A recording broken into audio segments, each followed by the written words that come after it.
All right, so this is a case study of an Angora rabbit named Zilla that came into Oregon Humane Society for Euthanasia by his owner. We do provide owner euthanasia for owned animals to the public.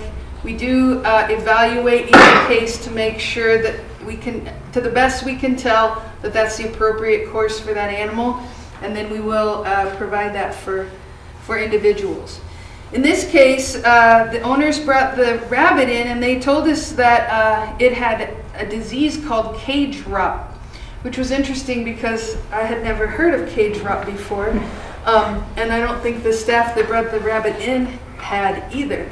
So they asked a few questions and the owner said, well, he's got diarrhea and he's about to die.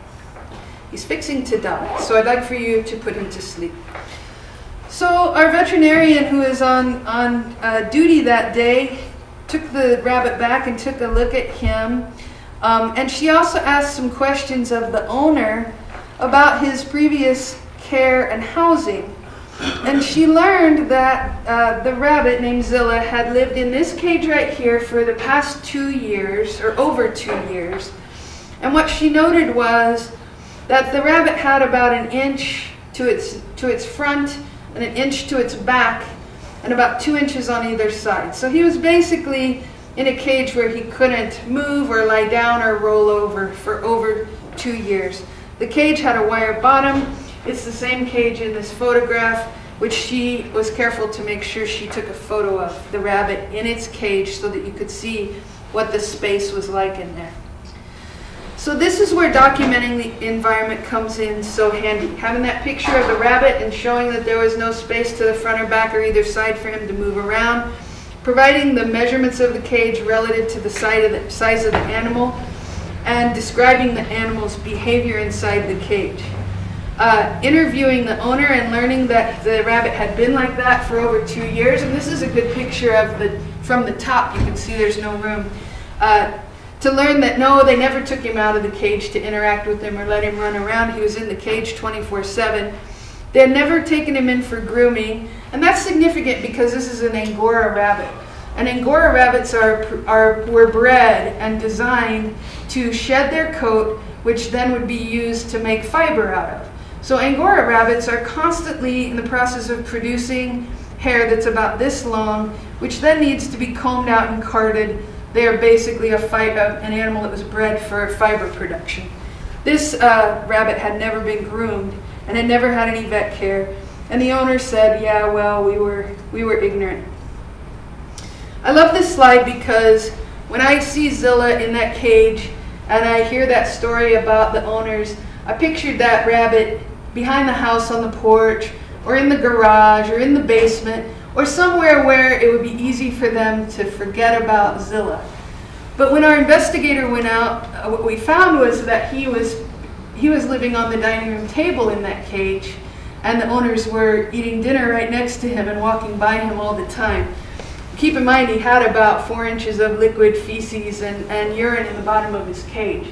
We talked about photographing and documenting what's there as well as what's not there.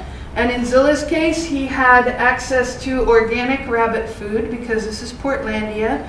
And you're going to get the best of the best, even though you can't turn around in your cage. When we do medical exams on cases like this, we make sure that we have a photographer available throughout. And this is a photograph of the underside of this rabbit with attention to the scalding wounds on his leg there.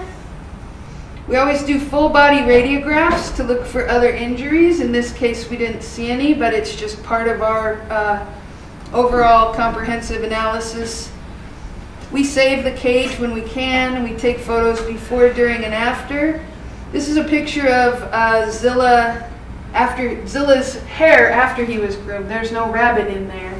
That's all hair that was shaved off of him. And we save that. When we uncover specific injuries, this is an injury to his foot that we uncovered as we were grooming. We take photographs of that.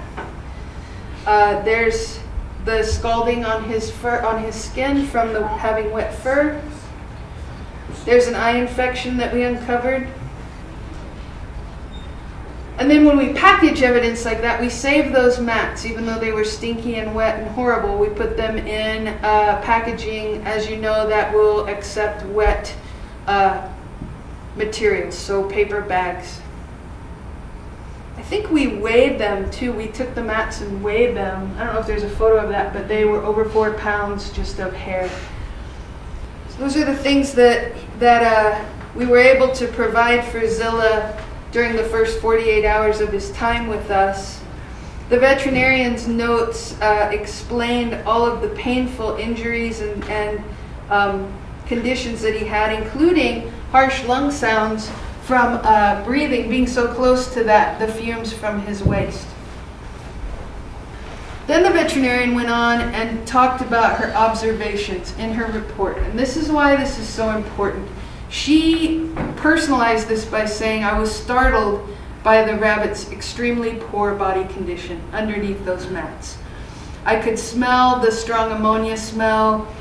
The movement of the animal was restricted by the mats. He couldn't extend his limbs properly. I could see that he was uncomfortable standing on the cage because he shifted his weight from one foot to another. And just the fact that it took 3 staff members 3.5 hours to shave him, that's impactful information to put in a report. Several months later, Zilla was still in our care, and he had a toe that swelled up that we noticed, and he was painful on his foot. And so we brought him back in for examination and found that that toe was fractured. And what we learned then through x-ray was that he had an abscess that had been lingering from the time that he was spending on that cage floor in those conditions that involved the bone and then caused his toe to fracture. And we were required to amputate his leg because of the extensive infection in the bone. That prompted the veterinarian to write a supplemental report and talk about, again, you know, how the conditions the rabbit lived in led to a loss of a limb, basically. So there we go, and that was consistent with animal neglect in the 1st degree. And so what brings that up to level of 1st degree neglect is it creates, what is it, a prolonged, protracted, serious disfigurement. So anytime an animal loses a limb or an eye, you can look at animal neglect in the 1st degree. Our veterinarian's reports, we always ask the vets to use plain English. So, you know, to call it a foot or a toe instead of a phalange even, you know, if we don't get that plain English, we'll go back and read it and then ask for that to be provided. So that when our DAs, our prosecutors are reading this, they have a clear understanding. They're not just reading scientific lingo. Okay, there's our 1st degree. And that's it for Zilla. Any questions about the medical forensics on that one? Did she recover? Yep, she recovered and was a 3-legged awesome rabbit. That's a good question.